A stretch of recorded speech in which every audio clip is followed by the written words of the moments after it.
In this video, you'll discover the top symptoms associated with low stomach acid.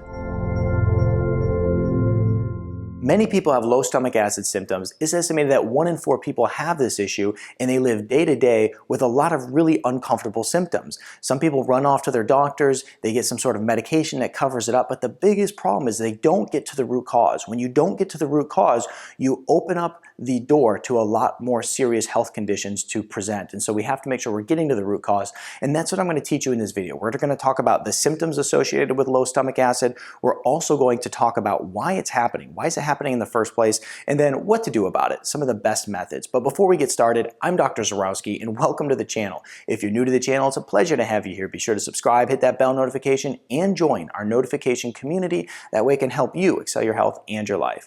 Now, let's go ahead, dive right into some of the top low stomach acid symptoms. And these are the major ones. We'll kind of go from, the top ones to ones that people don't experience as much.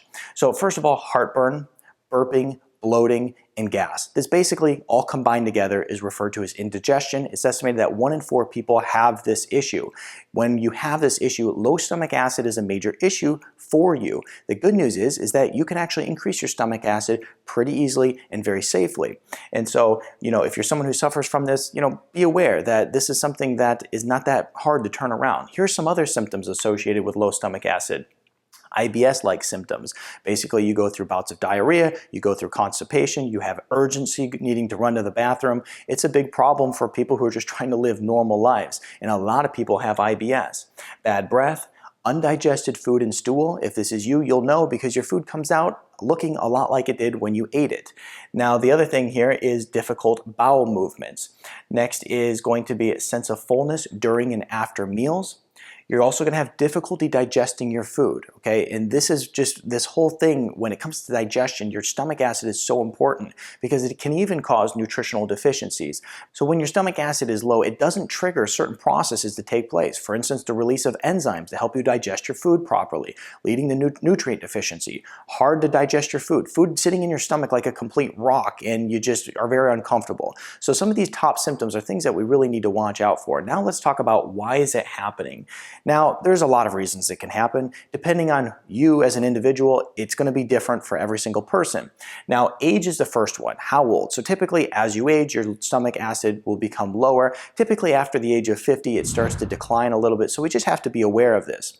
Now, the next major issue is going to be chronic stress. Now, when we look at stress as a whole, a lot of people are under stress, and they're under chronic stress causing low stomach acid. It can also lead to problems like ulcers and complicate things a little further. But just know that if you're someone who's under a lot of stress and you're having these symptoms, well, then this is probably going to be something you want to look into.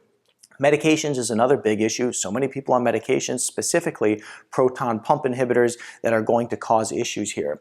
Surgeries like gastric bypass surgery, which a lot of people have undergone, can cause low stomach acid and a lot of complications, a lot of symptoms here. Vitamin deficiencies. Now, this is interesting because it kind of comes down to what was first. Was it the low stomach acid or was it the vitamin deficiency? And really, who knows? It's hard to tell. But the thing is that when we look at vitamin deficiencies associated with low stomach acid, you'll have problems with B vitamins typically, and also zinc. So you got to be aware of that. And also, let me tell you, if you want to learn more about gut health in general, be sure to check out a playlist I did on that. I'll link it right up here in the corner and in the description below, because if you have low stomach acid, you may be having some other symptoms you really need to watch out for. Next here is infections, okay? The worst infection that you can get that's going to cause your stomach acid to become lower is going to be H. pylori. Typically, if one person in the house gets it, everybody gets it. It can be brought in from your pet. Who knows how you got it in particular, but either way, if you have an H. pylori infection, lower your stomach acid. It'll also even cause ulcers in many cases, so we have to make sure that we're working to reverse that. Now, when it comes to actually increasing your stomach acid, there's some nutrients that you can use that are so effective, and they're very research proven as well. And so you can look to things like L-glutamic acid, pepsin, also betaine HCl. So those all work very well. I use it in my clinic and people see great results with it. Now, if you actually want to use the one that I use clinically, I'll put a link in the description below. It has, it's professional grade. It also has clinically relevant dosing in it. It works well, lots of great reviews on it.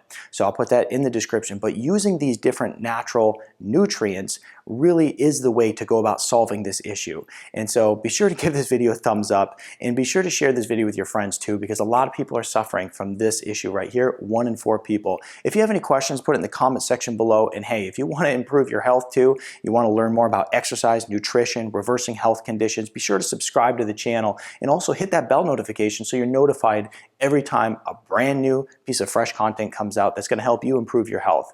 Other than that, be sure to check out my other videos over here, and I'll see you in the next video.